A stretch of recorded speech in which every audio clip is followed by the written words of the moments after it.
Hello, ladies and gentlemen.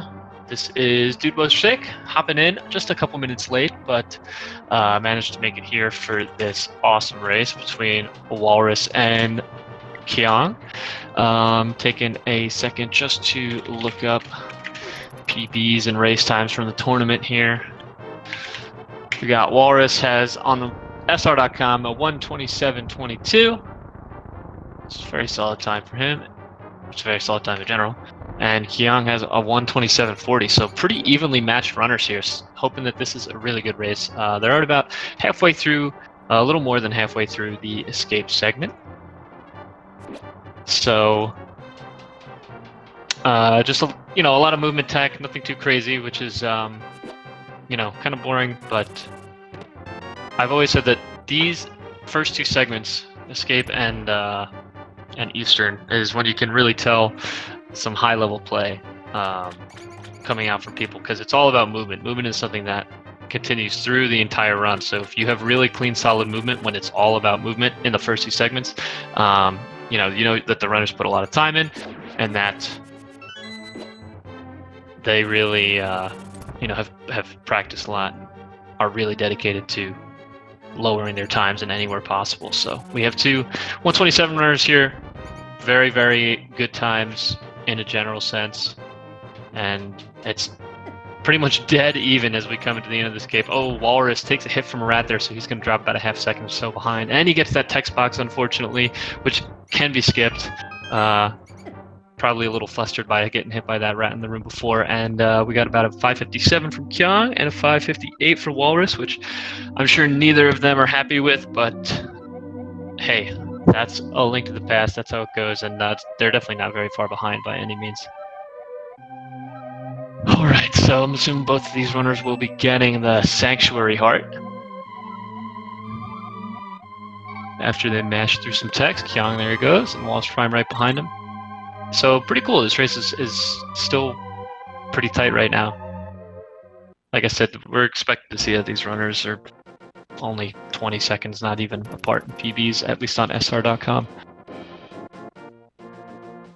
Alright, heading over to Eastern. And not much going on except for dodging Octoroks and all the projectiles they have to offer. It can be kind of annoying if the Octoroks do very sudden changes in their movement or shoot in an unexpected direction.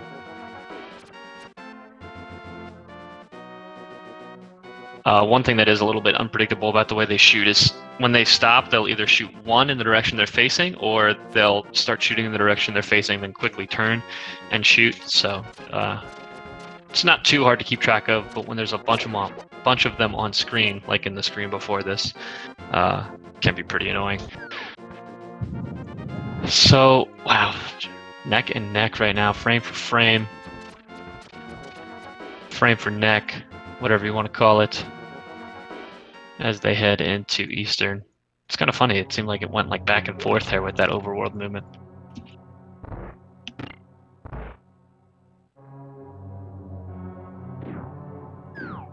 Whew, okay, Eastern Palace. What's there to say about this? Eastern's a pretty cool dungeon, especially for the light world. There's a couple rooms with some cool tricks, but it's mostly just movement again, like escape. All we have is a boomerang, nothing to dash with or anything like that. No crazy movement tech, but this room right here, you'll see that they're going to take kind of a weird path after picking up that first pot, step into a spawn box at a specific point to despawn two of the enemies and then kill the ones on the right and then left before you even see them. Pretty cool tech there, but very well known, commonly used, not very difficult. You will see people mess it up every now and then because when you enter the spawn box, it can be a little finicky. If you enter it a pixel too far to the right or something, obviously the spawn box is invisible, so it can hard to keep track of exactly where you enter it at times. Kyong decided to pick up that backup heart right there to get him back up to full, and he might need it. There is a damage boost coming up after this long bridge room right here that you damage boost off of Popo, and then you damage boost through these anti-fairies. We'll see Walrus doing it right there, and Kyong right behind him. Slightly different strats. Kyong actually went past the Popo and then walked back into it, whereas Walrus just tapped up on his D-pad while he walked past it from the bottom. A little faster that way, just minor frames, but not too big of a difference there, and that strat usually takes about a half a heart away from your health. But with Sanctuary Heart, that shouldn't be any problem for these runners getting through the rest of this dungeon. I only see one rupee coming out from Walrus and 0 from Kyong, so we're entering a couple rooms that are heavy with Popos. They don't decide to kill any in this room. Walrus killed one but didn't get a drop. Rupees are going to come in handy later on. Right when we enter the Dark World, because we have to pay to get into the first dungeon. So we like to keep track of how many rupees we have at what points. Man, bad pattern there for Walrus is actually going to make him lose a little bit of time. unfortunate, getting unfortunate RNG in Zelda Gamer, and that actually causes Kyong to surpass him a little bit, as they were both pretty even. Walrus a little bit ahead going into the upstairs portion. Oh no, Walrus! Looks like Walrus hit the arrow a little too soon, so he gets caught up at the Igor, while Kyong is top right strat right now for Armos. If you kill the last Armos with the third arrow quickly enough, after the second to last Armos you kill, then he won't turn red.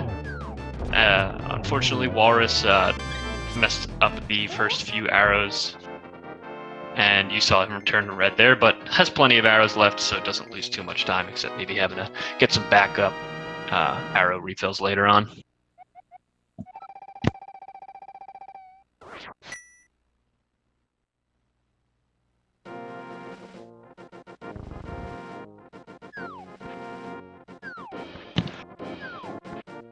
Alright, heading on over to Desert right now. We got Kyong hitting up Sahasrara, just hoping that'll give him some boots after the end of all this soliloquy.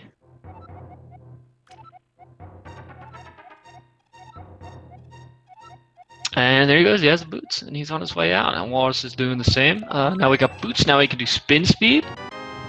Little trick right here that Kyong's showing off.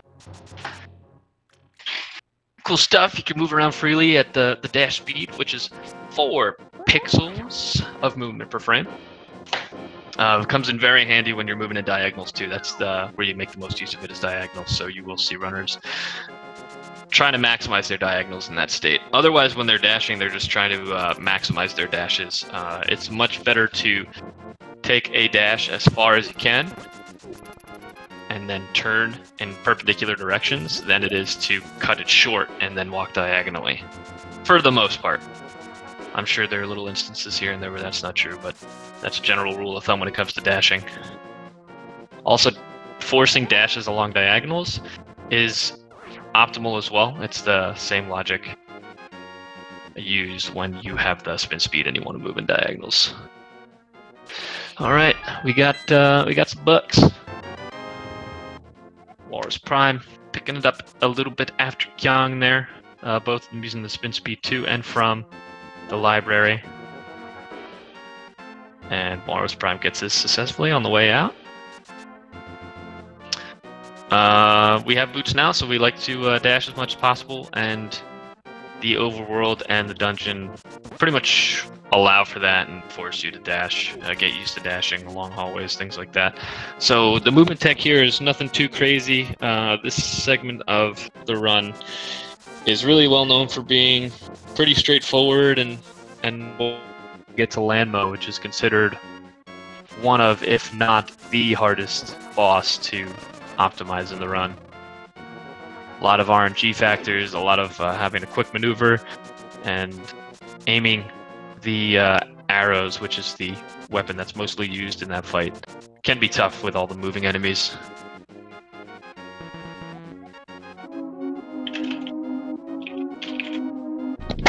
Alright, so we've opened up the desert dungeon with the book, and we're just going to be doing a lot of dashing. Cool thing about a room coming up for Kyong here is that when you have to bonk a pot off of a torch or something like that, you actually don't have to bonk directly on it. You can nudge against it and then bonk a different surface, and it will cause the key to fall off just the same. So you'll see that showed off by Kyong. Looks like Walrus is going to do the same strat here. And then the rest of this dungeon is just doing everything quick, no little tricks or anything. Just getting all these popos out of the way. And taking it. Good reactions there by Kyong. You can actually hear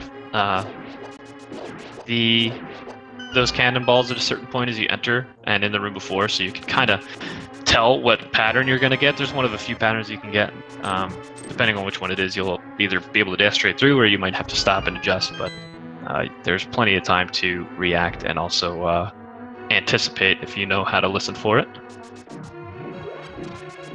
You'll see these runners picking up some backup arrows along the way throughout the dungeon. Hopefully they'll be close to 30 once they get to Landmo, and Kyong actually choosing to pick up the backup rupee right there because he has not gotten nearly as many rupee drops as Walrus has.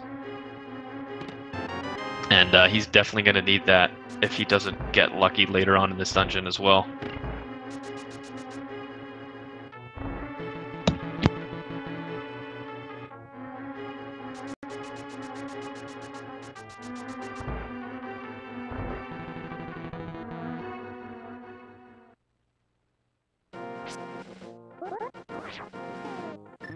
All right, we got our runners both in Desert 2 right now, second part of Desert. Again, nothing crazy here. Walrus has 24 arrows, so he might opt to pick up an extra arrow drop right before lighting the torches to get into Landmola's.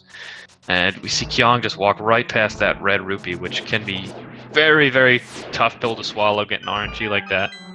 But there are plenty of backups and rupees to pick up later on. So he will definitely be able to get what he needs. Yeah, Kyong is not going to choose to get the final backup arrow pot in this room. He's got 28, so the extra 2 probably isn't worth that extra time, but we see Walrus is going to pick it up. And still not too much time separates these guys. They're still pretty close. Anything can happen. Anything can happen even up until G Tower and Ganon itself, so... Pretty good first phase here coming out from Kyong with Landmo. It's all about getting... The first cycle is the only one that's a set pattern, so it's all about getting consistent damage in those first 2, and then the rest is just reacting to the RNG you get, where they pop up, the directions they go in, and Kyong has a really good fight there. It looked like a 3 cycle. And just barely mistiming that arrow Walrus is, so looks like he's gonna have a 4, maybe a 5, depending on... Ooh, he tried to shoot that arrow a little too soon, which is unfortunate, and should be cleaning it up here. There you go. Good stuff, good stuff.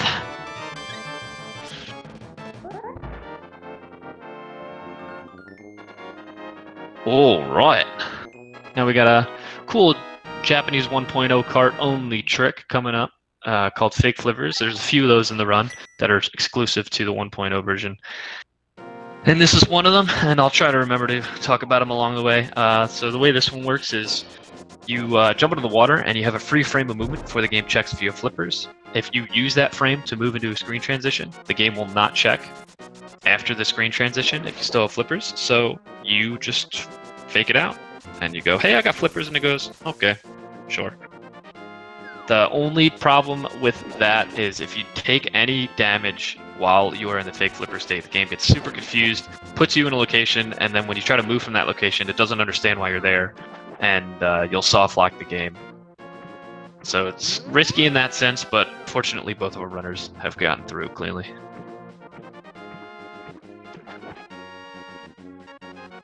Alright, Kyong collects. The old man says, hey, it's kind of dark in here, but, you know, I'll take you to it. I'll take you to where you need to go. And just a few simple screens here. And we will be collecting the mirror from the old man as a thank you for helping him take it.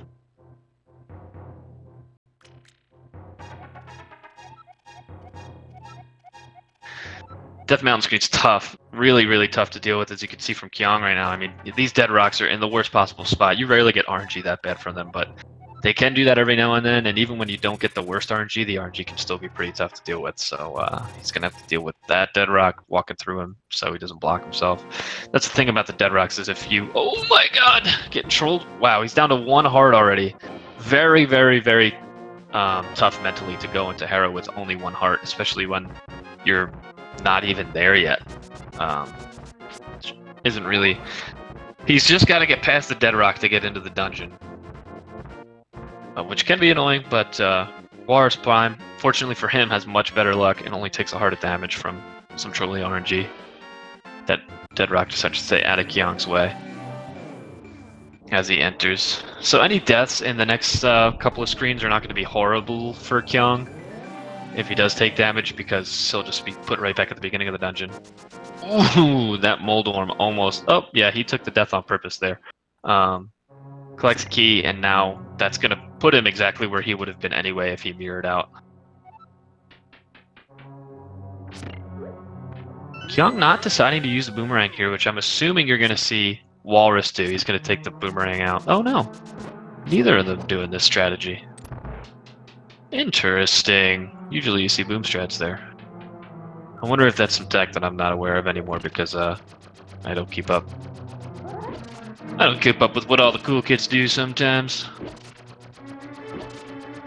Neither of these guys are going for a boom dash.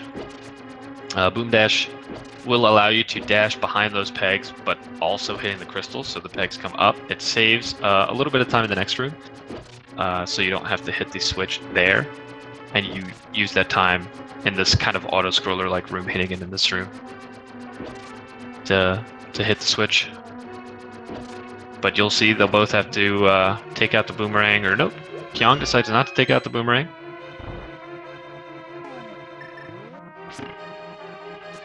And neither does Walrus, so they just go up to it, slash it, and they're going to use the lantern here, and then mirror back out. Yeah, what is with all this boomless stuff, huh? I don't like it. Take out the boomerang. Use what you got on you, huh? So, still pretty close. They're only a screen apart from each other. Ooh, Kyong having a little bit of trouble, but nice recovery there. Positioning himself to hit that crystal switch, which he missed on the first go, and actually kill one of the beetles all in one swoop. Walrus having a really good beetle room there, and now we're coming up to the bomb jump here. Bomb jump is a cool little strat. You plant a bomb near a hole. Usually the hole is about 2 tiles long for you to be able to make it. And then you position yourself within 2 pixels if you don't bonk, and within 6 pixels if you do bonk. For some reason, if you're in the bonk animation, when the bomb hits you, it sends you further across that gap.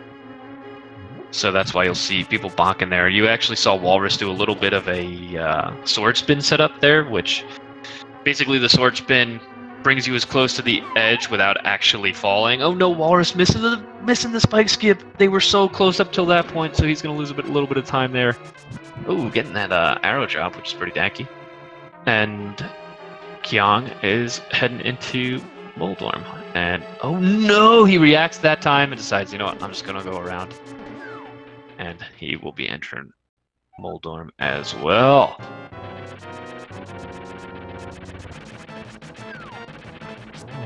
Oh no, Kyong! Walrus will have a chance to take the lead again here. Using dash strats there to kind of clink through the head of Moldorm.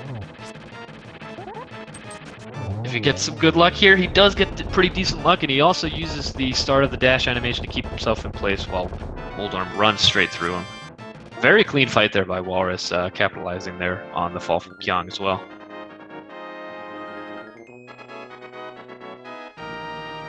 Oh no, Kyong suffers another fall on the last hit, and he's only got half a heart. He did hit the switch earlier, so he's going to collect some of these hearts to make it a little bit safer for him going back into the fight.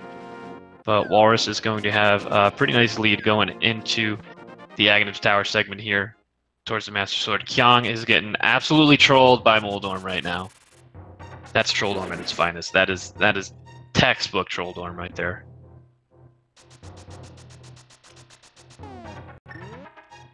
Alright, so now is when we'll talk more about the rupees. There's a tree rupee route, that's what we like to call it, and you'll see Walrus right here is going to pull on some trees. Oh, look, 4 blue rupees came out. So, the way this logic works in the game is he just killed that guy. That's the first one. So if he kills 3 more, if you kill a total of 4 enemies, and don't take any damage before you get to the next tree, then you will get 4 red rupees. And he actually just ran by the tree that he will get on the way out to pull the rupees from. And thankfully Kyong has gotten through Moldorm on that last attempt. He's making his way over to the Master Sword now. What's annoying about the tree rupees is if you do take damage, then the tree rupee pack kind of resets, and if you've killed 4 enemies and take damage, it'll give you 4 blues again, and then you just have to make sure you kill 4 enemies and don't take damage before the next tree, which is right in front of the castle as a backup. I'm surprised Kyong didn't take more rupees there. I would have assumed he would just to be safe, but I think that's going to be enough for him to, with all the backups that you can get as well, that should be enough for him. As long as he doesn't have a problem with tree rupees here. And Walrus dashing on down, and here's the tree right here, pulling it out. Boom, red rupees. He's going to pick up all these to make sure he has enough. That's a little bit more than he needs, but definitely better to just pick those up than have to pick up a couple extra backups.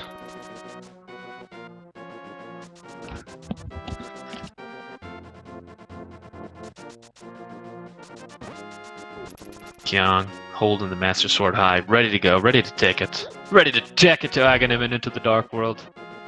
Oh, solid bonk there by Walrus Prime. That's what I like to see. All right. Another important part of this specific segment right here is you want to have sword beams going into the beginning of Aghanim's tower.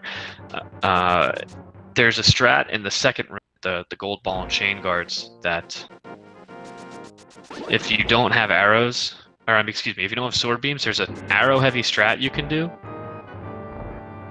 but you also need arrows for the first dungeon in the Dark World, so sometimes you'll just have to serve up Din Din, which is pretty much just waiting for those gold guards to get near you. Okay, Walrus Prime got a little lucky there. Talk about prize pack manipulation now. Runner Watcher, it looked like Kyong had a bunch of trouble on Moldorm, unfortunately. He had a few falls, so he's put a little bit behind by that. But what was I going to talk about? Prize pack manipulation. So the way prize packs work is all the enemies are part of some prize pack, and when you kill them, you have a 50-50 chance for them to drop the item in that prize pack that you're on, and then it'll move on to the next one. There's always a sequential order. So obviously there's a bunch of enemies in one prize pack, so it just stays on whichever item you're on, and then we'll cycle through once you actually get a drop. Now, the reason that's important is if you dash through an enemy, and we'll see Kyong go for this right now. He kills both of them with a dash. If you dash through an enemy, it actually prevents them from getting a drop, or prevents them from dropping anything at all. There's 0% drop rate with dashing through enemies to kill them. The reason that's important is because those guards are in the same prize pack as the Pokies later on in the game, so you force a fairy drop in Turtle Rock later on, as long as you don't have any other issues with that prize pack. And neither of them had a drop in that room. Like I said, Warless killed one with a slash, so we got a little bit lucky by not getting that drop. So neither of them should have any trouble forcing that fairy drop later on. There's pretty much one iffy spot that could cause them to mess that up, but we'll talk to them when we get to it.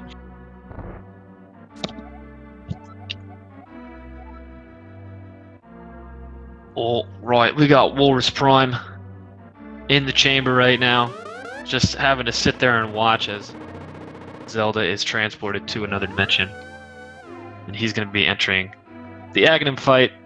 Pretty much entirely RNG. The only thing you can really do to speed up this fight is trying to hit Aghanim into the center of the room when he does throw his energy at you, to kind of minimize the distance on average that he warps.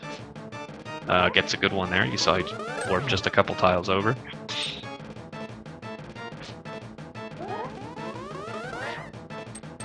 And that's one blue ball. So the first hit of each cycle, or the first attack in each cycle, will always be an energy ball. The other three have a 50-50 chance of being that or a blue ball, and the blue balls cannot be deflected back, so the amount of time this fight takes entirely depends on how many blue balls you get. Completely out of your hands. 3 is the most common. Looks like that was 2 for Warus. If I'm counting correctly, that might have been 3.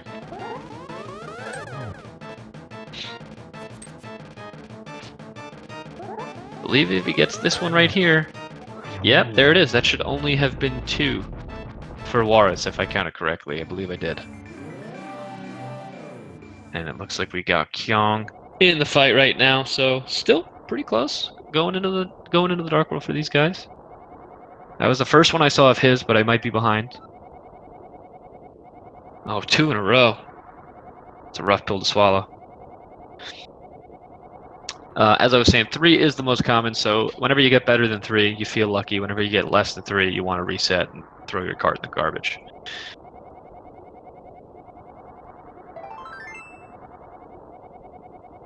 Looks like that was 3. 3 for Kyong. Shing.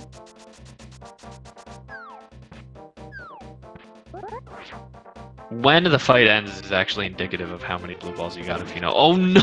Walrus is going to walk into that face eater right there. If Kyong's fight ends on this blue ball, then that was 3. Yeah, that was 3 for him. So, getting that third one over getting 2 is going to cost him a little extra time just because he had to sit through an extra lightning cycle. But 3 versus 2 is you really can't complain about that.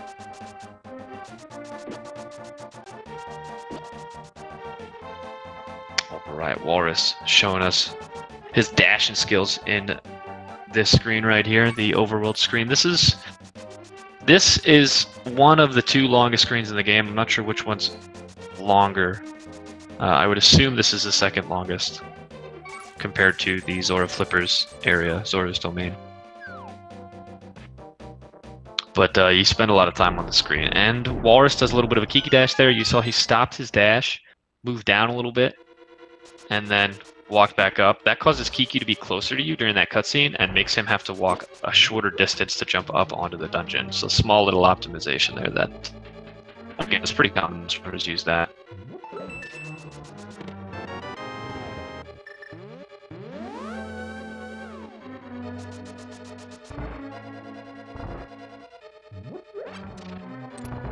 Alright, a lot of bombs to collect here in Palace of Darkness. As we have our first, well, it's the second bomb jump, but it's arguably the toughest bomb jump.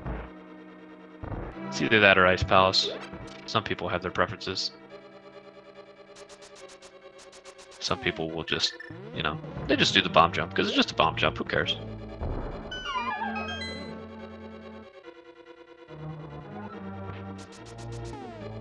So just dashing through, collecting a couple keys, making your way to the big key here for Walrus, and then we'll just need one more key to be able to get to the bomb jump.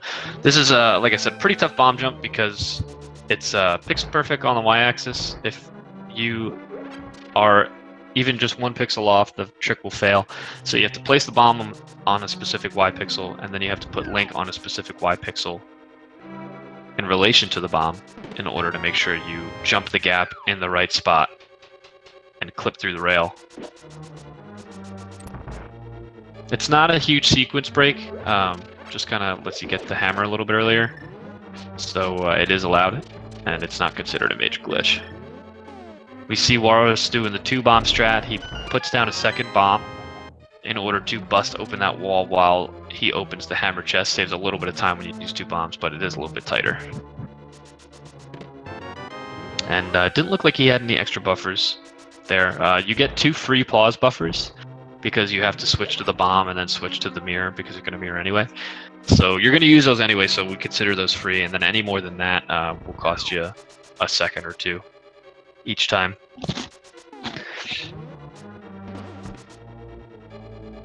Oh no, Walrus having a little trouble showing off his archery skills in his archery contest there. Lining that up is actually pretty annoying. Unfortunately, Walrus is not going to have sword beams. He doesn't have full health. He's not going to have sword beams to be able to hit this crystal switch in the room after this, or in the room later on as well. So that's going to cost him a little bit of time. We'd like to use those refill hearts to get us full hearts, but unfortunately it doesn't quite do it for him, so he's going to use an arrow here. It's a little low on arrows, unfortunately, so he's going to have to pick up backups later on in the run. Oh, we got Kyong hitting up the bomb jump. Looks like he's having a little trouble lining it up here, but oh no, he ends up just a pixel off, I believe. I couldn't really tell what pixel he was on, but it was definitely close. And now he's only got to use 1 bomb. He doesn't have to do both, so it's a little bit tighter, and it looks like he's got it there. So yeah, as you can see, Walrus had to bust out the boomerang there, and he's going to have to bend you back to the hammer, which causes us a little bit of time to be wasted if you compared to if you had sword beams, but not a huge deal there. Ooh, unfortunately pokes one of those turtles, so he's going to have to chase him back down. And Kyong is going to have to worry about his bomb route now, so at this level, we have a specific bomb route. We know where the backups are. We know what we're most comfortable with in terms of what we pick up and what our backups are and what we need to get. So hopefully he's mindful of that, as he is probably down a bomb or so now.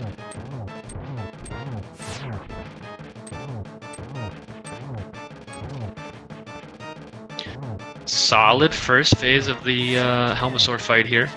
Gets some bad luck, but deals with it really, really well and finishes off the second phase of that really, really cleanly. Good job there by Walrus. Having a pretty decent fight, given fairly good RNG, but also not great. With the fireball coming out at the end. Good decision making there from him.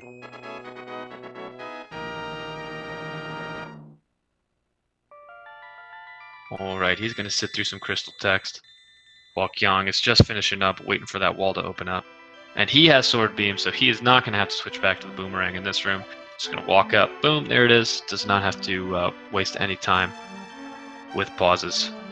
Any extra time, I should say.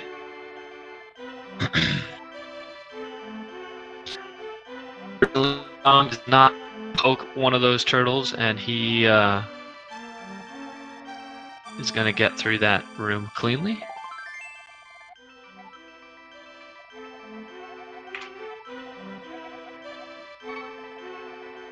And he's going to make his way into the Helmasaur fight now.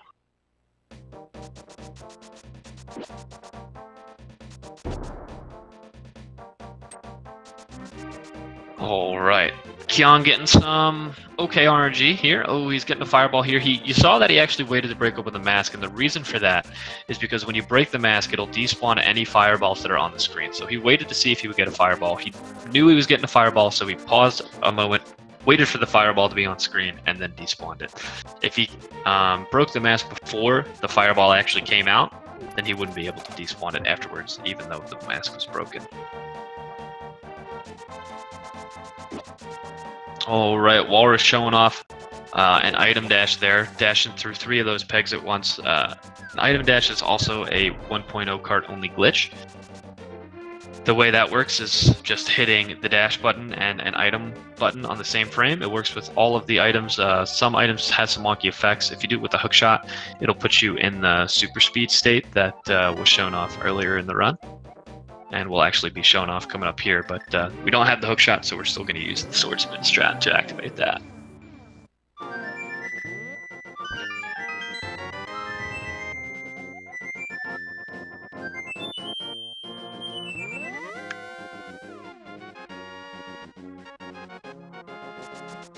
Alright, picking up the flute there, getting it on the first try. Stellar stuff coming out from Walrus. Kyong's through. He is making his way through this overworld screen once again. And he'll be doing the same, heading over to that grove to get the flute. As Walrus has a nice spin speed past Usain Bolt. So named because he is the fastest guard in Hyrule, and if you don't have specific spin speed movement in that screen, then he can chase you down and be a pain. So Walrus is going to break open the duck right now. And then he will be heading over to a Dark World Warp in order to get to Thieves Town, which is actually normally the 4th dungeon in the Dark World that we, I guess that, you know, you just assume because that's the way that the crystals are numbered. But what's cool is the game is actually kind of open worldy in the Dark World, and as long as you can get somewhere, you're able to enter dungeons for the most part. They don't block you and force you to do it in any order. So we do the 4th dungeon first to open up the option to get the Tempered Sword quickly, which saves a little bit of time mainly with Ganon, but also with a couple of the other Dark World bosses that you wouldn't normally have it for, and just, you know, makes killing certain enemies easier.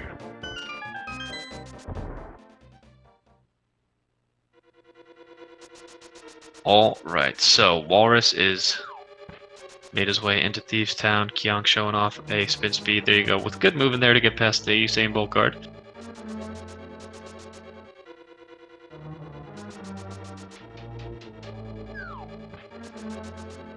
not much to say about what Walrus is doing right now. Just going to collect the big key so we can make his way into the main part of the dungeon.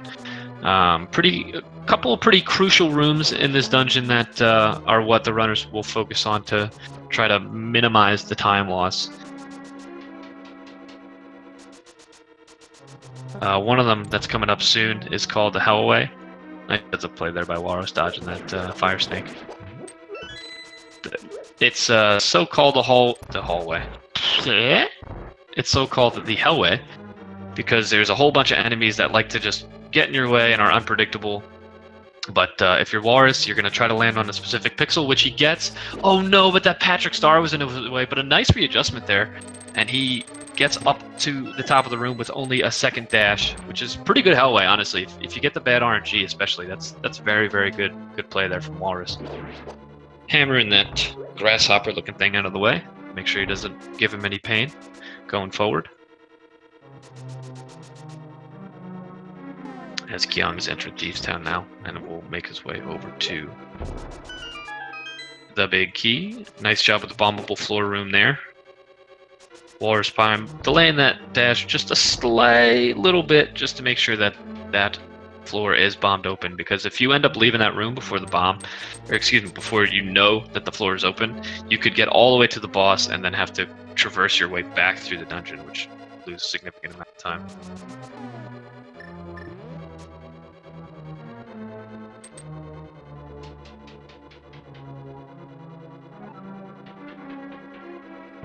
Walrus has made his way downstairs, taking it. He's gonna go collect the maiden in the cell. She's gonna follow you around for a little bit as you get the mitts, and then we will go up and trigger the boss fight.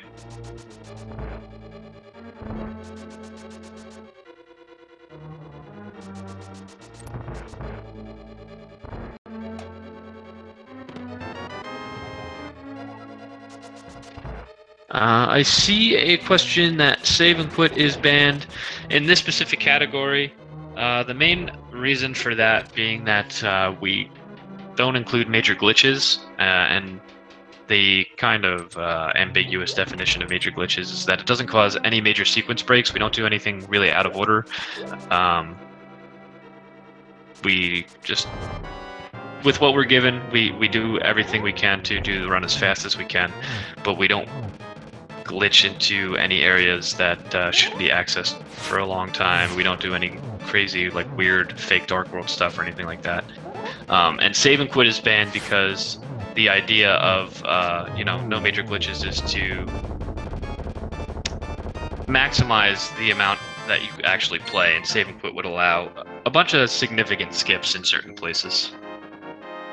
So yeah, as Runner Watcher said, it's kind of natural to just progress through the game instead of using save and quit to skip it around. Over the course of the entire run, save and quit doesn't save too much time. I think it's only like a couple of minutes, max. So it's not really significant anyway. Great fight there by Walrus, as I was explaining the reason for no save and quit. Blind is straightforward fight, same way pretty much every time unless you go off script. And that can happen pretty easily. There's a couple things that, if you're not paying really close attention, or your positioning is off just slightly, could cause things to go awry, but very well executed there by Walrus. And oh no, he unfortunately takes some damage from that bomb as he's using it to open up this 300 rupee hut. And we got Kyong heading into blind now, so hopefully he'll be able to show us some very nice blind fighting skills as well.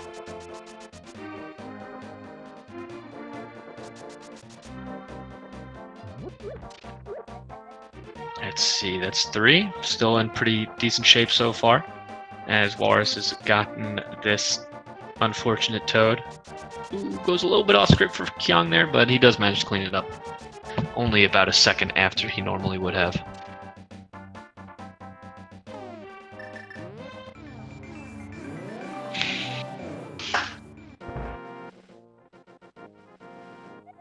So now is what I was talking about before. Now we're getting the tempered sword. We're going to enter this room a bunch of times and leave it a bunch of times, and then we'll have a different sword. And it's great. And we only have to pay 10 rupees to get it.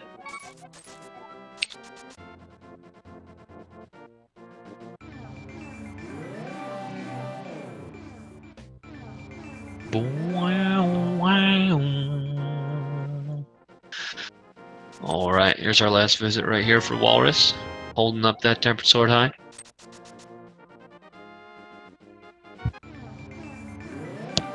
And he's taking that warp back to the Dark World. Got the most important tech coming up right here. We call this defense dash. Let's give him a moment of silence too. Oh no, ladies and gentlemen, he fails the fence dash. Unfortunate there. That will invalidate the run. As I said, that's the most important piece of tech in the entire run, and Walrus was unable to pull it off. And I'm sure he knows that I'm not going to let him live that down. Hopefully Kyong can redeem this race for us as he's making his way over to the tempered sword now. And Walrus is making his way. It doesn't actually invalidate the run, ladies and gentlemen. I'm just being dramatic because fence dash is freaking cool. But yeah, Walrus is making his way into Skullwoods now. Skullwoods overworld right into, he's going over here and he's going to deal with some annoying mummies to get the big key. Oh yeah, there you go, showing off the tech where the sword slash just goes straight through the mummy and then you just continue doing the room normally anyway. The statue causes some weird interactions with the sword and the mummies, and as you saw, it just can cause it to just not work sometimes. So that's cool.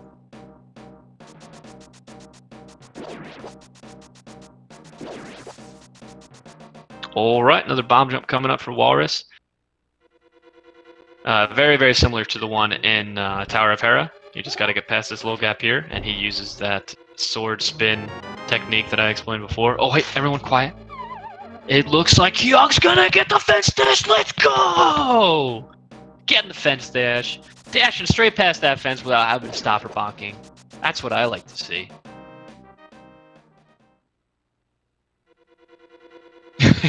Sorry about that. Yondalash. Yondalash. Yondolish. Sorry, man. I'm just a little dramatic sometimes about the fence dash. But yeah, this Skullwoods is normally pretty complicated, blind. If you don't know what's going on, if you're playing casually, a lot of different entrances, a lot of different places to kind of get stuck. But all we do is walk in, get the big key, walk over to the big chest to get the fire rod, and then we make our way to the end of the dungeon here that Walrus is in right now. Cool tech in this room here. It's called the Mummy Hellway, and it can be annoying, especially if you use that strat that Walrus just employed. It goes a little off script for him, but he recovers pretty nicely. Using the spike there to kill that mummy extra fast, it would normally take 4 slashes, but the spike damage is double that, or level 4, which is gold sword damage. So if you hit an enemy into spikes, it will actually override the sword damage and do level 4 damage, which is good for that mummy, but it's bad for Mothula. If you hit Mothula into spikes, level 4 damage does no damage to Mothula. So you want to hit him with spikes or poke dashes in this fight. You want to try to kill him quickly too, because as you see, the longer the fight goes on, the more hectic it gets with those spikes and, you know, those extra attacks coming out from Moth. But fortunately, Walrus is able to clean that up.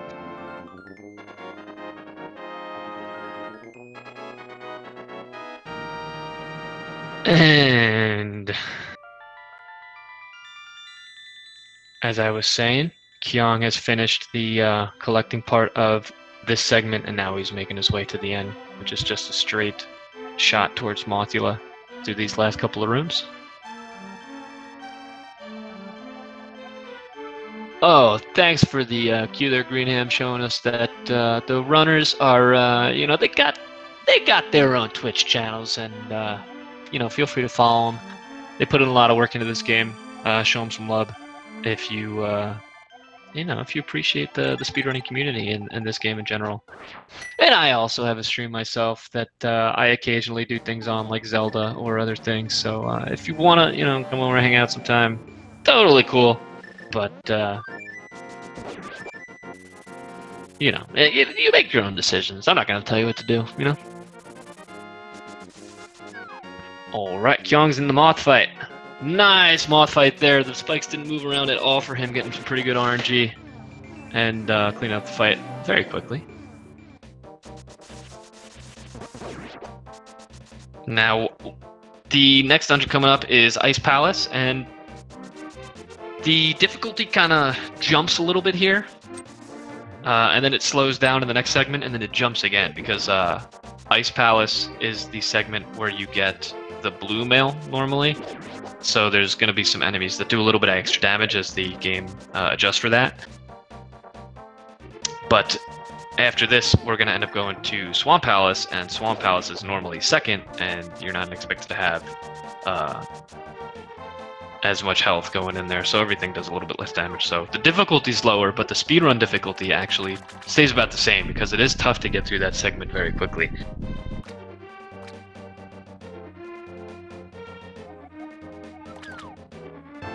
Oh yeah, Runner Watcher giving the facts that Walrus Prime is a little over a minute ahead here. And most of that is due to the early couple of falls that Kyong had on Moldorm in the Light World. So yeah, Light World, while usually it's not the biggest of deals, Moldorm can cause a lot of problems. So Walrus on a little collecting spree here. He got a medallion from the catfish, and now he's going to get the flippers here, which we're going to need for Swamp Palace. We get these now because you can flute right over here, and then after you're done collecting these couple of things, you can take a whirlpool right in front of Ice Palace. So it makes the most sense at this point in the run to get them. You would be kind of going out of your way to get them if you waited till after Ice Palace and before Swamp Palace.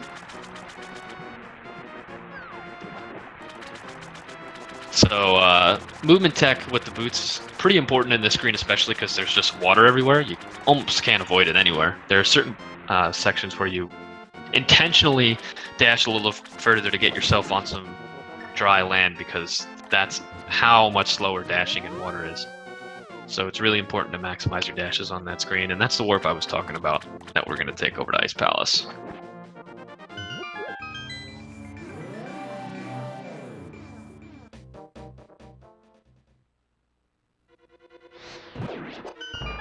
All right, now Ice Palace. We see Kyong going over. He's collecting the flippers now as well.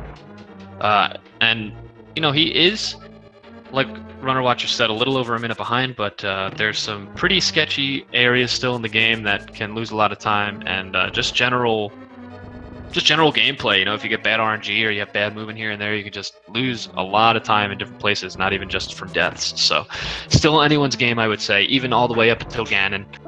There have been races in this tournament where the amount of warps that Ganon decides to give you has decided the winner. So it's going to be, you know, it's anyone's game really all the way up until the end.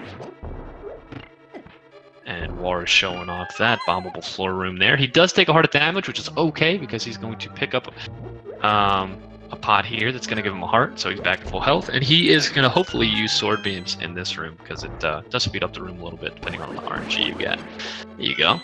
Uses the sword beams to kill that guy right there, and now he's on to the Ice Palace bomb jump, which is another tough bomb jump.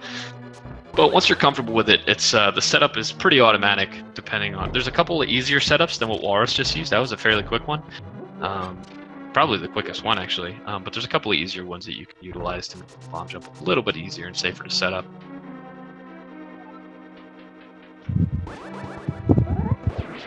So a cool thing about ice physics is when you use the sword or an item, and then during those animations, you switch the diagonals in which you're moving, it'll actually accelerate Link. So you're going to see Walrus using the hammer to accelerate, and then the sword on that last one to accelerate his movement through that room to the staircase. Say goodbye to the blue mail that was in that chest, but we don't even get the big key in this dungeon because the bomb jump allows us to skip the whole dungeon and the garbage that, you know, it puts you through, and making you go through a bunch of rooms a bunch of different times if you were to do it normally. So Now we got Cold Stare coming up, and Walrus is pretty healthy going into this, but a very minor wrong move can cause this fight to get a little scary, so hopefully he will have some good execution here. You need to use your entire magic bar to break open that ice, so if you actually miss a shot, then you have to mirror out of the dungeon, but Walrus has a really, really, really good fight there. Just spinning him up into the corner, and then 6 slashes later he's dead, so really, really solid stuff from Walrus right there. Kyong has made it past the bomb jump. He's got to kill all of these penguins here. Does a really good job of killing them all with 1 spin of the sword. And he'll be using some cool ice physics in this room to try to get through it quickly. Also using the hammer, but deciding to dash down into the stairs right there.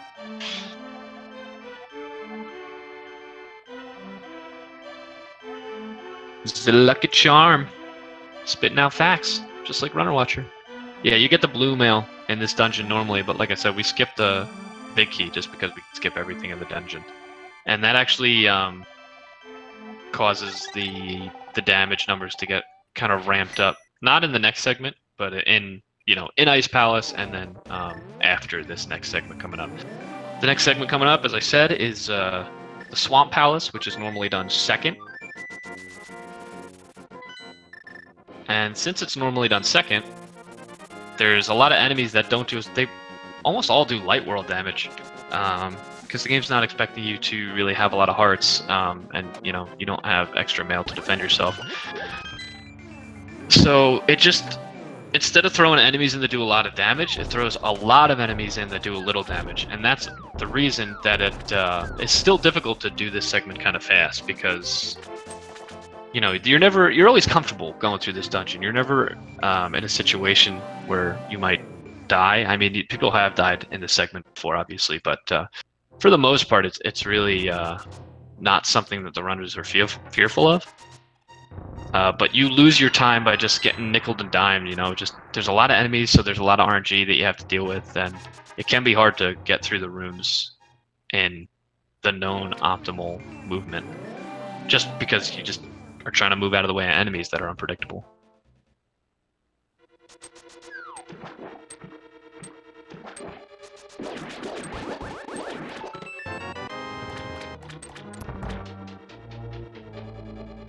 So it looks like Kyong had a little bit of a mishap on the last, on his last hit of Cold Stare, and it looks like he's going to have to redo that dungeon because he has not gotten the crystal yet.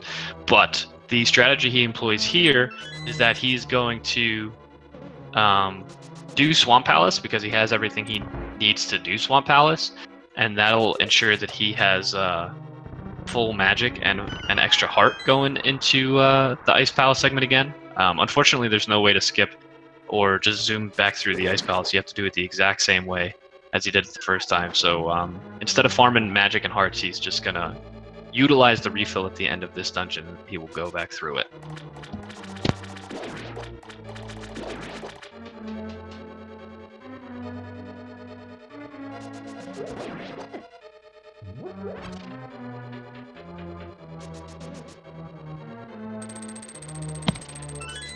So that is going to put him a little bit further behind because he's going to have to redo the Ice Palace. But like I said, still anyone's game. There's definitely some painful deaths that can happen in Mire or Turtle Rock or anything like that. And again, a lot of movement tech that if you mess up can lose you a bunch of time here and there. So as you can see, like I said, a lot of enemies can be pretty hard to dodge. But this dungeon's pretty straightforward. It is going to just be walking through this room about 1 million times that Walrus is in. And thankfully he remembered to hit that switch after releasing that water. If you don't do that, then you will get all the way to the room before the big key and then realize that you didn't hit the switch and then have to go back and do it again, which would have lost him a bunch of time. So fingers crossed that Kyong doesn't make that mistake as well.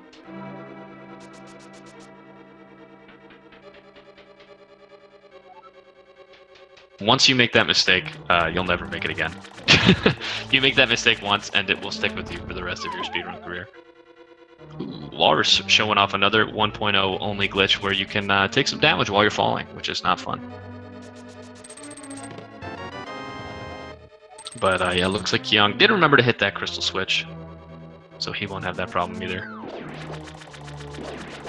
But a perfect example here. Okay, Walrus gets good RNG there, but that blue jelly can be annoying when you're trying to get in position to dash out of the room.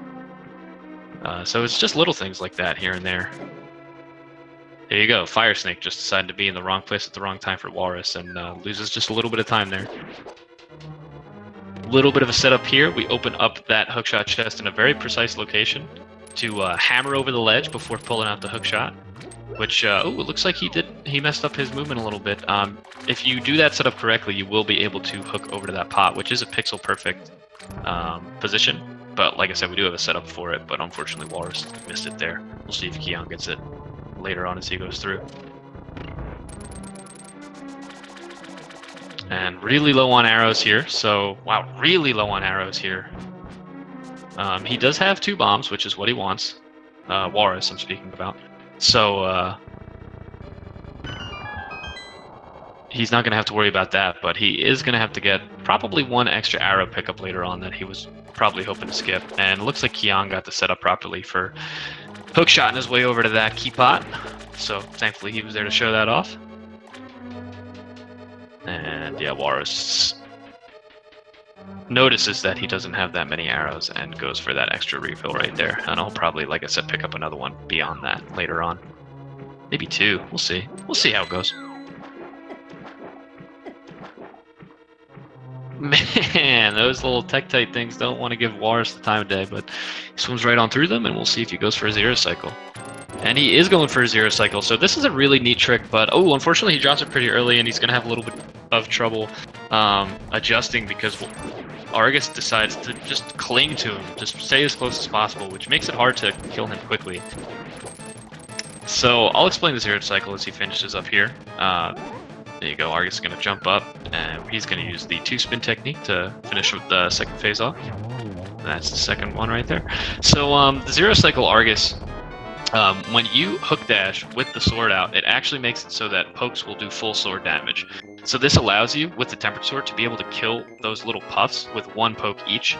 And as long as you are in the right position and you have the proper timing with the hook shot, you will keep the sword out. And, ooh, unfortunately, Kyong drops it early as well.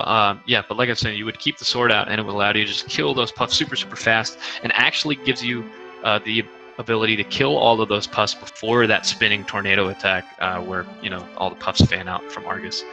So it looks like both of these runners have an equally tough time on the first phase of Argus here. The 0 cycle is not easy, but a lot of runners choose to do it because if you do drop it, then you're able to recover it to the point where you wouldn't lose time to the normal strat you would use otherwise. There we go. So both of these guys are on the same crystal right now, but like I said, we have to remember that Kyong will have to go back through Ice Palace, and that's going to cost him a couple minutes there. So the gap here is a little bit wider than you might think, but plenty of chance for Kyong to make up some time depending on Walrus's execution, and definitely some scary parts in the run coming up as well. Walrus, before heading over to Meyer, is going to make his way up to collect the medallion up here, and then he will make his way over to the Ice Rod Cave. Unfortunate that he took that damage there. He's going to want to have full hearts going in to the Meyer dungeon for a couple reasons. One, because the second room in Meyer we like to do with sword beams. It makes the strat in that room a little bit faster because we're trying to beat out Wizrobe cycle if we can, which is easier to do with sword beams than with Fire Rod. But again, you do need full hearts, and he's going to actually slash an extra bush. He did that a few seconds ago in the Dark World in order to collect an extra heart. There's a drop chance for hearts in a couple of those bushes that people tend to farm if they've taken any damage on Death Mountain, and now he'll be fluting over to 8. And he'll be getting the Ice Rod. The other reason you want to have full hearts going into Meyer is because the boss strat for for Vitreous to kill him optimally actually includes a lot of damage boosting and the potential to, if you kind of move incorrectly and do the damage boosting correctly, or you get some bad RNG, you could take a lot of damage from the eyeballs, and if you don't have enough health, then you're done. And you have to make your way through the dungeon again to Vitreous, which loses a couple of minutes. So you want to have as much health as possible going in here.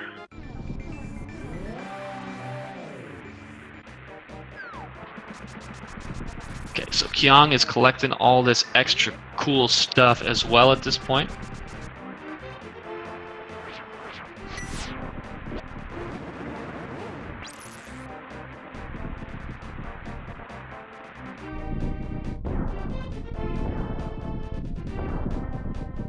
So he has gotten the medallion. He is now... Oh, Walrus, the originator of the bird toss, decides, hey, I'm going to pick up this bird, I'm going to throw him in the pool over here, and then I'm going to go on my merry way. Alright, Kyong, what's your play here? What's your play here? He's fluting down over here, and he's making his way back into the Ice Palace.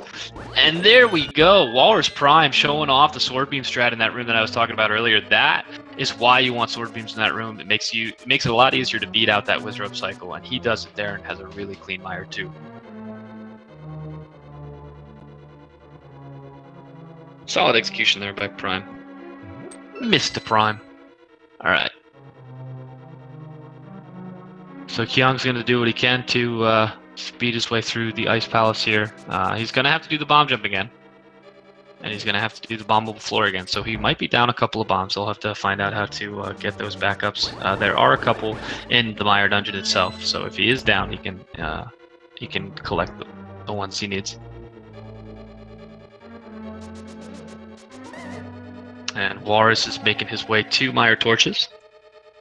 And the reason Mire Torches is significant is because it's kind of like a benchmark to see where you are. You know, the run's winding down, and at this point, from when you light the torches, for someone of this level, it's about 20 minutes until Ganon, if execution goes really, really well. So Walrus Prime definitely on a good pace here, still fairly close to his PB, I would assume, based on the fact that he got a 107 at the Mire Torches. He'll most likely be in the 127 range at the end of the run, given the rest of his execution goes well. Alright, Kyong getting the bomb jump. Second time through pretty easily. And Kyong using the hook shot. Utilizing everything in his arsenal now. Normally you don't have the hook shot going through there the first time, but he did collect it in Swamp, so he's going to use it there to speed up that room a little bit.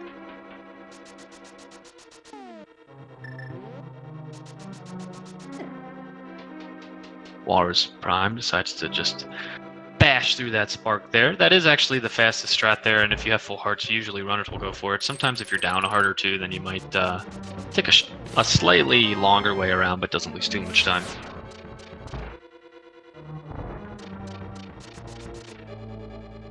And now he's got to get this spike key, which is another big damage boost. And this is, you know, again, there's just a bunch of damage boosts in this dungeon, so you want to make sure you're utilizing your health efficiently, and taking any extra damage can make this a little bit scary.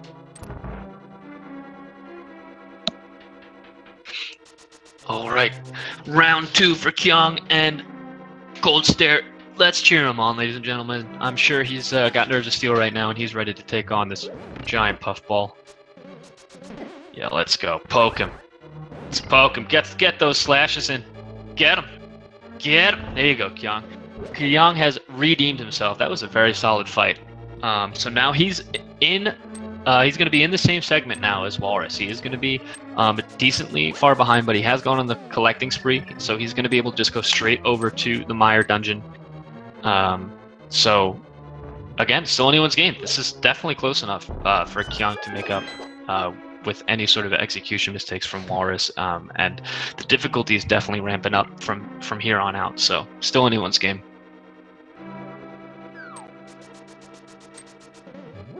And I believe Walrus Prime showed off a cool little manipulation there.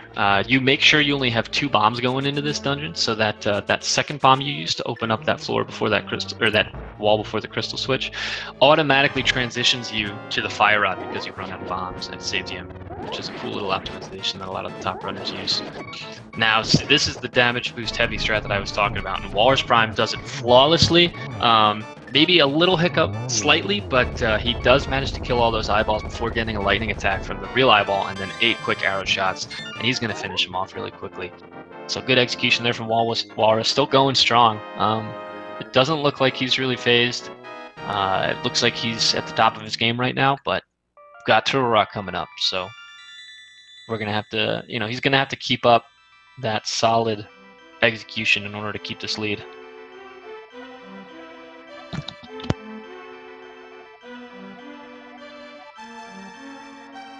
All right, Kyong92.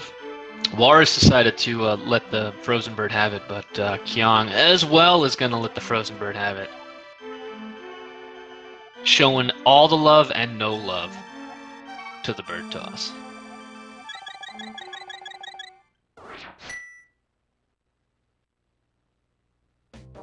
Everything involving damage is a damage boost. All the damage we take is on purpose, TB. That's the kind of runner that we all are, all the damage we take is because we intended to take that damage. A Walrus point versus Kyong. All right.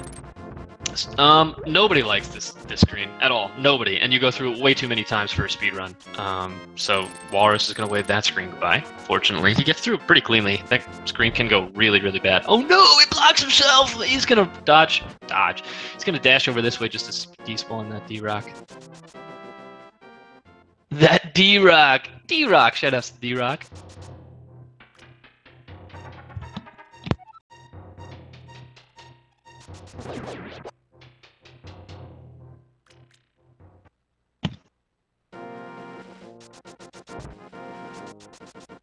Oh, I should have talked about that glitch. So Kyong is in the Mire Torches room that I was talking about before with Walrus, and when a block is moving, you can actually shoot projectiles through it, which include the fire rod, and later on you'll see the hook shot, most likely.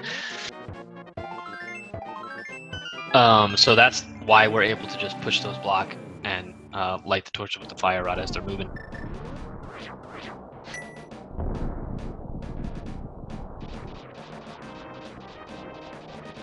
And Walrus is making his way into Turtle Rock now. He's actually down a few hearts, so we'll see if he decides to employ any different strats, maybe mirror out after the, the rollers room. But being down that many hearts going into this dungeon is tough, because a lot of stuff does 4 hearts of damage. He has manipulated the prize pack, as I explained before, to get a fairy drop in this dungeon, most likely, so takes a little bit of damage there, but damage boost, so he's back in the door, and he's going to be on his merry way. Definitely intended damage there. Oh yeah, so normally the way you would do this, if you're not super clever and use all the items at your disposal, is you would go the other way around this little maze that Walrus is in. But we have the hook shot, and we just fall in the hole, and we end up right where that door is, and it's still open for us. Oh, Walrus showing off his professionalism with the hook shot, using the iframes from the hook shot to get through those rollers. Normally you would damage boost through them, but like I said, he took some extra damage that you normally don't take going into this dungeon, so he decides to bust out the hook shot and use the iframe so he doesn't take any extra damage there. Loses him a little bit of time compared to the strat he would normally use, but not a crazy amount. And this is where, ooh, normally you would get the fairy drop there, but gets a little unlucky. There's 2 drops that come out of the pokies. Oh my goodness, he gets trolled by that. That was really heads-up play. He got trolled by that chain chomp there, getting in his way with that second Samaria Blast, but reads it, dodges the chain chomp when it's lunging towards him, and actually recovers really well from that. Kyong has made his way through most of Mire now. He also used that bomb manipulation, like I said, where you plant that last bomb and it automatically cycles you to the fire rod, which you can use to save a menu and then use in the next room to light the crystal. He's going to make his way into Vitreous now. And we'll see how he does.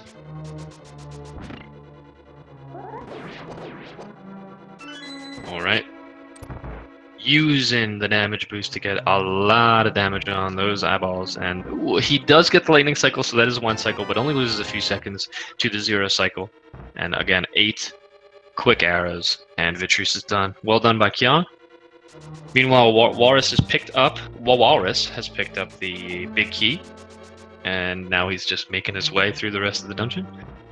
Has still not gotten that fairy drop. I didn't actually make a note of if it dropped and he missed it, because he should have gotten it from the pokey as he was going through to get the key to get to the big key. But it looks like he's not getting any drops. It's nothing. Oh, when he actually takes a pokey to there's the fairy drop that he so desperately needed. Gets it at the perfect time, and now he's going to have plenty of health as he makes his way through the rest of the dungeon. Waluigi. Well, Waluigi. Attack it. Oh, nice little Samaria strat here. Boom, boom, boom. 3 Samarias in a row. Pick that up, and then, oh, unfortunate that he kind of Sean cast a little bit on that chest, which caused him to have to wait a little bit for that roller. But gets through the room cleanly anyway. Now we got Kyong fluting over to Death Mountain, the worst screen in the entire game. Maybe we'll see a drive-by from him here. Oh, nope, he's going to fall down, but he's going to get pretty solid RG, and oh, thankfully he didn't fall off and drop down to the area below on that ledge. Good. That was a good screen. He got to do that pretty quickly. And now we got the laser skip coming up from Walrus. There's eyeballs set up on all of these bridges so that it will shoot at you as you cross it, but if you dash along specific pixels, then you will actually not get hit by those laser beams, and you kind of nudge around them. If just, the timing's right, that you can nudge around them. And the hitboxes are weird on those too. If you notice, I think it's only the front or the back end of those that'll hit you. I can't remember now. It's been too long since I've actually played the game, so I don't know. But yeah, we use that as well to make sure we can get past that laser without needing the mirror shield. And Walrus is making his way into Trinix right now. I'm going to do a little backdoor strat, and he's actually going to make sure he switches to the fire rod before killing off that head there, because while that head's exploding, you can't use the menu. So he makes sure he uses the menu beforehand, and then he is free to go over and attack the ice head while the fire head's exploding. Gets through the first phase of the fight quickly by killing those 2 heads off, and now it's just going to be a couple of spins. Ooh, misses the second spin. So he's going to have to use a few more slashes to get rid of the last phase of Trinix, but it doesn't take too much longer. Alright, Kyong coming into this dungeon with a lot of health. So he might be able to show off some damage boost strats that Walrus opted against because he had taken a little bit too much damage before entering the dungeon. We got Kyong hookshotting past these little rollers here, and he is going to use this damage boost strat out here. That's the fastest way through that room. That is known, as long as you execute it properly. Didn't have to take the hookshot out to use the iframes and get out of there super safely.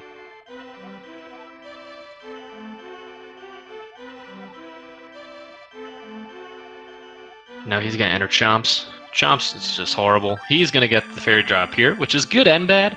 As you saw, it was delayed for Walrus.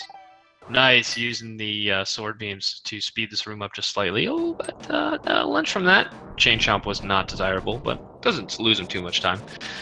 Having sword beams in this dungeon actually speeds up a few rooms, so it is nice that he got that fairy drop early, and hopefully he can utilize the sword beams for the most part going forward. But Walrus now making his way into Ganon's tower with a still a pretty decent lead, as Kyong has to pick up those backup arrows. Looks like Walrus is 1 arrow short of being able to skip all of the backup arrows on his way to Ice Armor, so he's going to have to pick up some backups as well in Ganon's tower. Oh no. A little bonk there from Kyong fortunately forces him to have to bust out the fire rod there to get that key. And that's the reason that sometimes it's nicer to get the delayed fairy, because if you have a little bit of a mishap. It's nice to have a refill like Walrus got later on in the dungeon. Walrus goes for Spike Skip. Doesn't quite get it, which is a cool little thing that most people watching the game don't even know how it works or how you can get it, but you can save a little bit of time in that room if you're able to spike downward, or excuse me, hook shot downward before the spike passes a specific point. Alright, Kyong's going into Poke 2 now. See if he can get through these guys nice and cleanly, and he does. Oh, and he dashes out of the room. Really, really clean Poke 2 room there. Very solid execution. That was very, very quick Poke 2. That was impressive. As Walrus is going to make his way through this little maze here, we'll decide, or we'll see what backup arrows he decides to pick up. If he bonks past that warp, he's not going to get the ones in that warp. So it looks like he's going to get ones in the room just before falling into Ice Armos.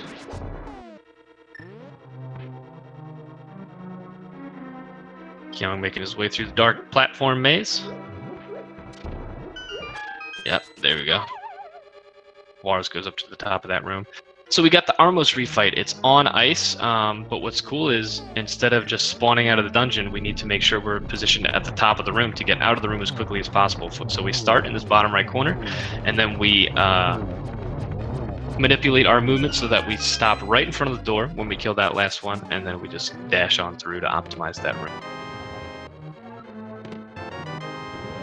And he's going to collect those arrows. So need those for mimics. Nice laser skip there by Kyong as well. Having a pretty solid Turtle Rock so far. Mimics is considered by some to be the most difficult rooms, the two coming up, the most difficult rooms to optimize. There's a lot of, it's no RNG, it's all execution. And Walrus, see, that's where it can be tough with those spikes going by. They like to block those shots. And he had one little mishap with a slash, but he's going to be able to redeem himself here. Has a solid execution there in that room. So very, very clean Mimic's room in general for him. Kyong, meanwhile, is finishing off the last head of Trinax, having a very clean fight so far. He's just got the last phase and plenty of health.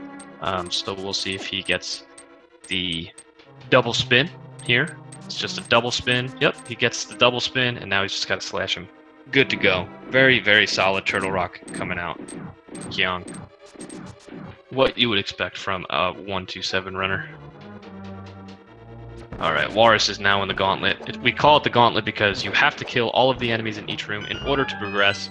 And they can give you the fits, you know, they can all just... Ooh, oh, those skeletons almost lined up for Walrus's dash down to the bottom of the room. But not quite there.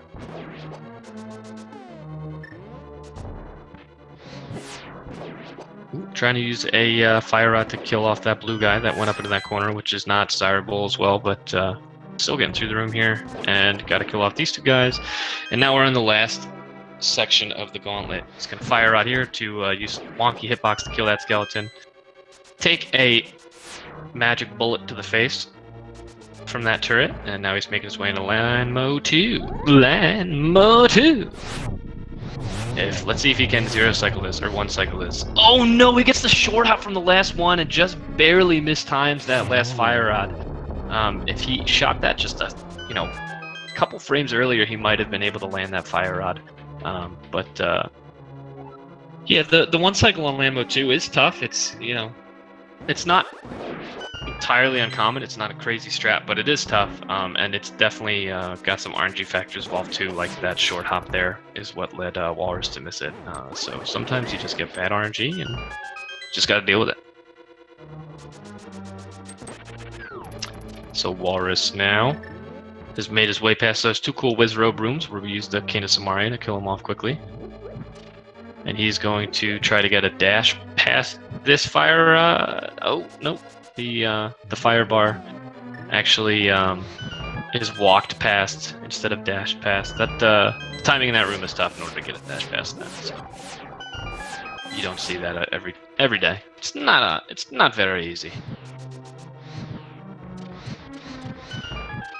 All right, cool stuff. Walrus getting through that second torch room. Whew, coming up to the end of the game now, and it's been It's been a run, ladies and gentlemen. Still doing a really, really good job execution-wise, and Kyong hanging in there also in G Tower, making his way over to Ice Armos. But we're at the last 3 bosses. We have this Moldorm refight. Oh, Moldorm just being a little bit of an annoying little dude, but nice clean fight. Just a slash and a spin, you know, coming out there to get that kill there. And that's what I was saying before, that moving block, you could shoot the hook shot straight through it and hook into that other block, and he uses the iframes there to get past that little mini Helmosaur. And now he's going to make his way into Aga 2 as Kyong makes his way over to Ice Armos.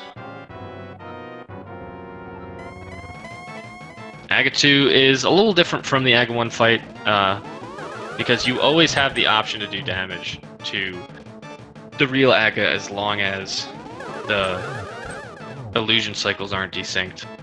You still can get blue balls, but there's always going to be energy balls coming out from the illusions. And wow, solid. I believe that was a 3 cycle there, getting 2 each phase, which is, you know, the fastest you can do it is a 2 cycle. So solid execution there from Walrus again.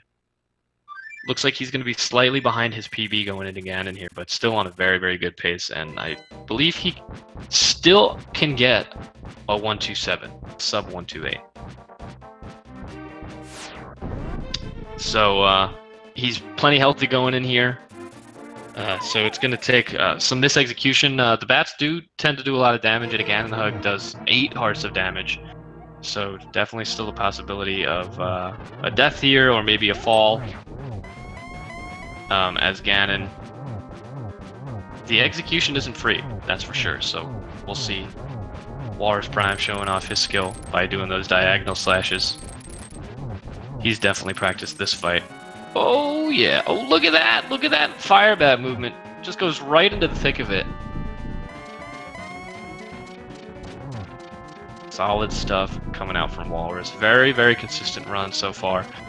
This is the RNG point in the run, this 3rd phase right here. He just, oh look at that, he's just warping around over and over again, which is what he likes to do. Kyong also had a death at Cold Stare, which is probably the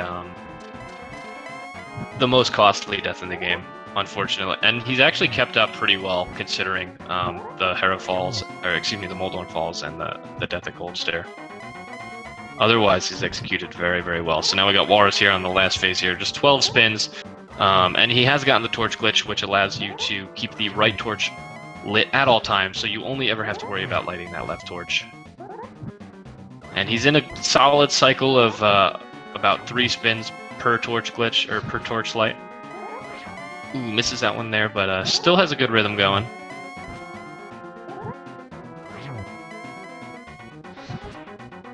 And barring any catastrophic event here, like I said, he's still plenty healthy. And that's the last hit right there for Walrus Prime, so that is going to be GG.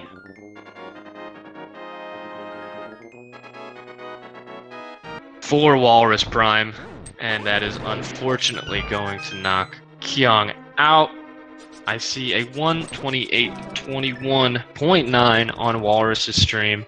I don't have the official race time. I'm assuming it's going to be a second or so higher than that. But very, you know, not his best, roughly a minute behind his best, but very, very solid execution from Walrus Prime throughout the run. I don't believe he suffered a death, and you know, just handled everything really, really cleanly. Good stuff, good stuff. Gonna serve him well moving on up the bracket. As we got Kyong, not terribly far behind, still in Ganon's tower, but coming up towards the end of it now.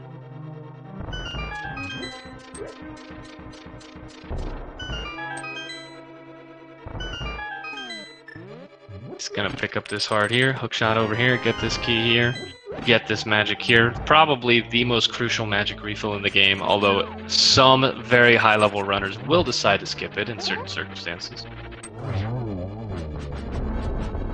Getting his revenge on Moldorm there, who gave him so much trouble earlier on in the run. Has a very, very clean, quick fight there.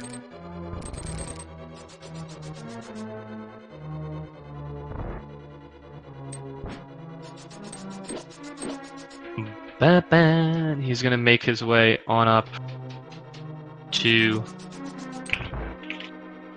the Agatu fight now.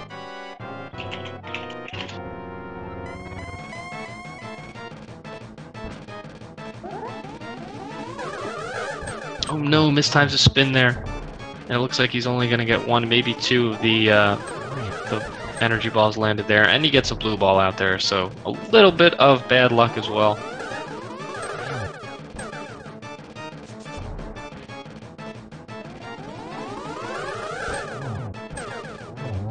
Wow!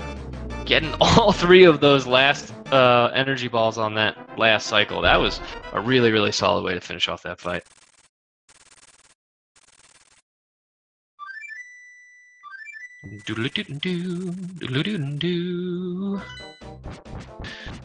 All right, making his way into the Ganon fight now. Trying to see if we can get Walrus in here for a little bit of interview action, but not getting much of a response from him. I'm not sure if he is quite feeling it or has the ability to join me here. So we will see.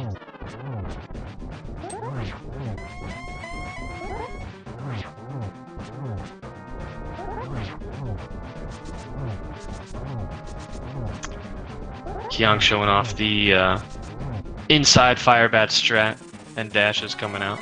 Can be pretty nerve-wracking when you're first learning it, but once you get used to that strat, it becomes kind of automatic. I mean, it is risky with the fire bats and the amount of damage they can do. Whatever, who cares?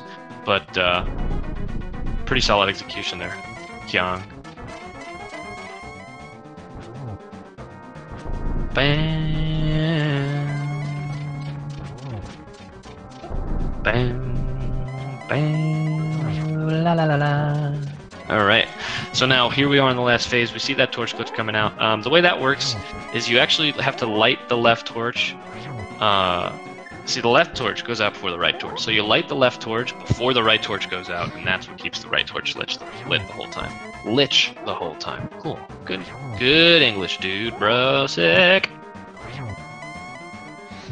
Now he switched back to the fire rod after using the torch to get the torch, or the lamp to get the torch glitch, and now he's in a solid 3-spin pattern, which is the best you can ask for, and what you'll see most runners at this point in the brackets doing.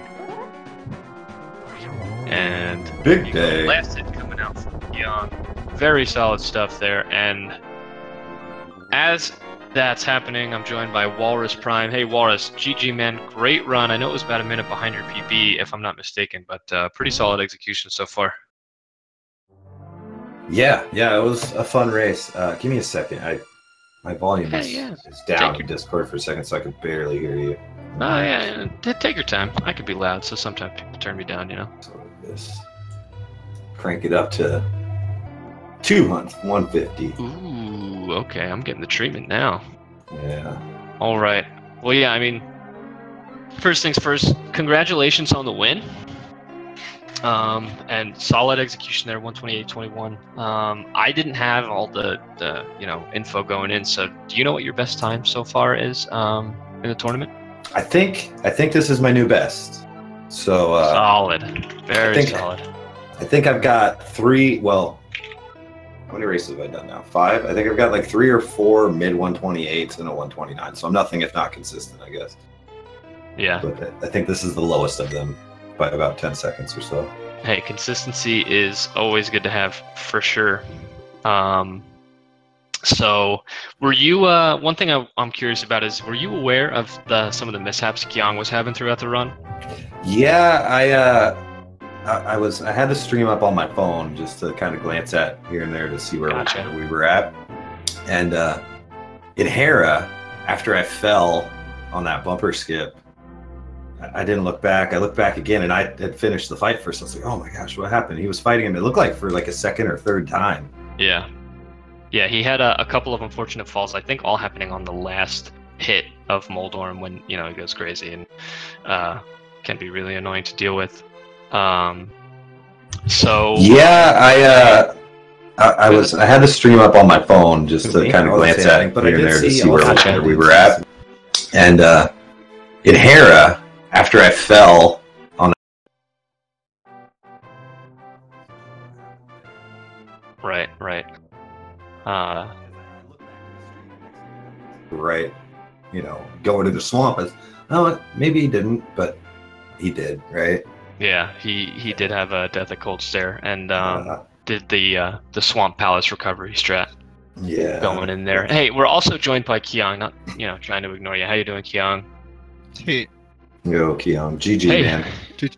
Yeah, GG to you. With all the mishaps that went wrong, it seemed like those big things, those few big things, and otherwise it was a really, really cleanly executed run. So sometimes that's just how it goes. You can have really, really solid execution, and just a couple crucial moments, you suffer those big time losses. Did you, were you nervous going into Cold Stare at all? Do you think that had any effect on the fight, or was it just something got away from you and then it just kind of snowballed? So going to this race, because of our PBs are so close, Yeah. I really thought that the race would basically be decided on who made less mistakes, really, right? Right. Unfortunately, that was me. On the case of Cold Stare specifically, I wasn't really scared, and I had the initial strat right. But I'm not sure if that was my mistake or control mistake or what, but I slashed the wrong way on the last hit, so I ended up taking the body damage. Oh, no. And I had only 4 hearts going there.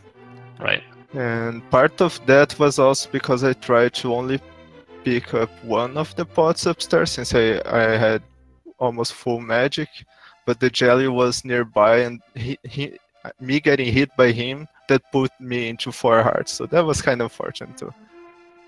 Oh, man. Yeah. Going into that fight with 4 hearts would scare me, honestly. But I know that you guys are very, very practiced, so I can understand. You're like, I got 4 hearts. I can take at least one hit from an ice blast, but yeah, like you said, it's just sometimes Cold Stare's a little finicky. Sometimes you slash, a slash misses, and then you just end up walking right into him or something, which is unfortunate. But yeah, really, otherwise, like I said, a little mistake can cause a lot of time loss, which was the case here, and which is pretty unfortunate. But it was a very, very solid and well executed run overall. Despite those few mistakes. Yeah, I wasn't unhappy with my run at all. I got a really big gold on desert, almost 4-second gold, which was kind of crazy. Yeah, Nice. I saw you had a really solid Landma 1 fight as well. I think it was an early 3 or something. Yeah. Early 3 is definitely solid there. So and most of the rest of the run was really like some very, very big mistakes or almost none. Most of the splits were really close to gold and stuff, so it's like unfortunate that my worst run the tournament was against my strongest opponent, but I mean, it's NMG. Yeah, that's how it goes.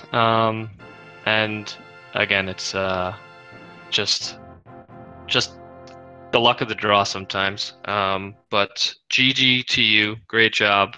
Otherwise, and unfortunately, you make your exit here, but pretty cool stuff to make it this far into the tournament, especially with the 128 entrants, and we're down to, I think, 32 at this point. So very, very solid stuff.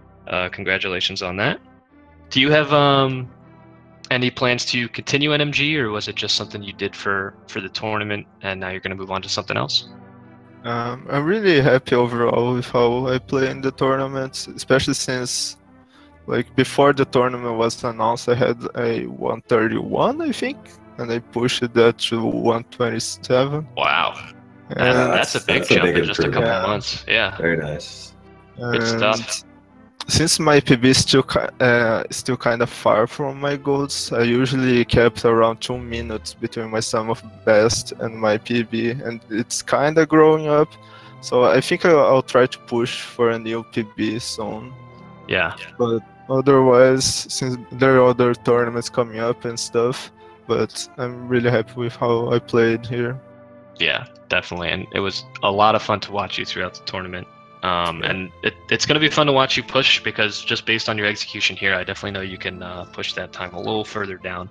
And definitely get into the 126, if not the 125 range. Okay, So- let's not get ahead of ourselves. Hey man, I saw some gems. I saw some good movement. I saw some good execution. So I believe. But yeah, definitely gonna be fun to follow you, watch you make those attempts. But Walrus, again, GG. I wanted to ask you one last question. I know that after the cold stare death, and you saw him going through ice palaces, you were making your way through mire. Was there anything that was still you were nervous about? Was there anything that you were really worried about coming up, like maybe doing something wrong at Trinex or something like that, or did you feel pretty comfortable once you got out of mire? Once I got out of mire, I was much more comfortable. I'm always a little scared going into Vidi. Yeah. Stray eyeball can end that fight really quickly. Right. But that went well, and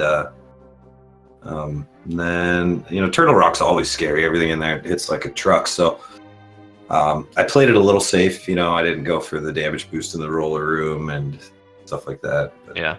I made a little mistake on the Trinex fight. I missed the double spin, but I wasn't too worried. I had a ton of health, I think, still. So I think I ended up getting hit from him as well through 4 hearts, but I still had probably 6 or something left. So, I was feeling pretty confident, knowing the lead I had and the way I was playing. I was playing, pretty well. Not super great. Funny thing is, like, I've been playing a lot more Mega Man X lately, preparing for my departure from this tournament, inevitably next round.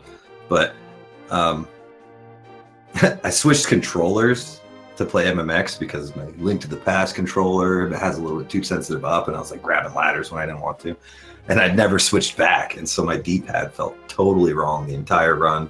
Yeah. Like pumping, I didn't feel like I was pumping right ever. Right. Just because it's like it's a much softer D-pad. So that was a struggle to get used to, but and you probably saw, I don't know, you weren't here right away, but in the very first room when I get out of Link's bed, I like walked to the door and then I walked back to the left, to the back. I was like, oh, this is not right. Yeah. Yeah, the bad D-pad in Escape and Eastern especially is something you have to deal with because you're so reliant on the movement there. Yeah. But yeah, just great job, 128, solid run, GG, and good luck. Do you know who your opponent is or might be moving forward? I don't have the bracket in front of me, so. My next opponent is the winner of I'm not sure how to pronounce her name, Giselle, something like that. Giselle is fine. Yeah, and Giselle and Blunt Bunny are racing, and I get the winner of that. So. Oh, okay, very cool. So that'll be a fun race. Is that scheduled? Let me look. I'm looking at the schedule. I think they just were talking about it today. I was paying. Okay, so that's not scheduled yet. So you'll have a little bit of time, and you'll be able to see who your opponent is. Looking like potentially on the 22nd. Okay. In the scheduling channel is what they're talking about. So. A few days before you know who your opponent is, but 12 that days. Jeez, that's a long ways away. This was your round. Was this your second round of the bracket? Yeah, this is my second round. Yeah, the first opponent was Pika Pals. Gotcha. So now you're on to the round of 16, right? Yeah, much deeper tournament. Yeah, much deeper than I thought I was ever gonna get. So yeah, like I said, just making it to this point is really impressive. So hats off to both of you, Kyong for making it this far, and Walrus for moving on.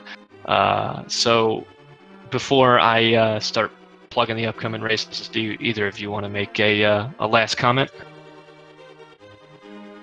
Just thanks everybody that worked to make this tournament happen, especially Scrivo and Greenham, which made an ungodly amount of work. And GG's. Agreed. Good luck on your next round, Warriors. Thank you, and good luck on the 126 to you.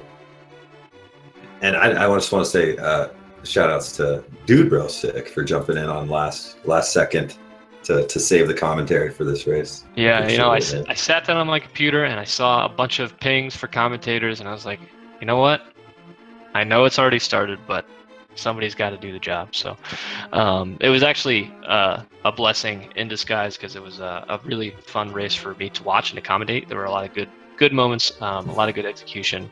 So thank you guys for putting on this race, and again, GG to both of you, and good luck, Walrus, going forward. We have, I believe that's the last race of the day for no major glitches. We have Mike, the viewer, and Mutsky tomorrow. Before that, we actually have Louie and Void. And then tomorrow evening, Eastern, we have Fricker and Zero Rush. So make sure you tune in for those tomorrow. They are all great runners, and at this point in the tournament, you know, you're going to see some quality stuff and some really good races. So make sure you tune in for those. Otherwise, there's plenty of a Link to the Past randomizer going on any of the speed gaming channels right now. So just pop open the speed gaming schedule. There's plenty of channels. There's plenty of the racing action going on. And again, I want to second what both Kyong and Walrus had agreed and say shout outs to Scrivo and Greenham for putting this on. Shout outs to Speed Gaming for the restreams and everyone that has put this together. It was a huge tournament, and it's really impressive how much work everyone's put into it and how it's gone pretty much without a hitch. You know, it's gone pretty smoothly. So again, thanks you guys, GG, and I'm just gonna wrap it up there for now. Thanks for watching, guys. Big day. Later, guys.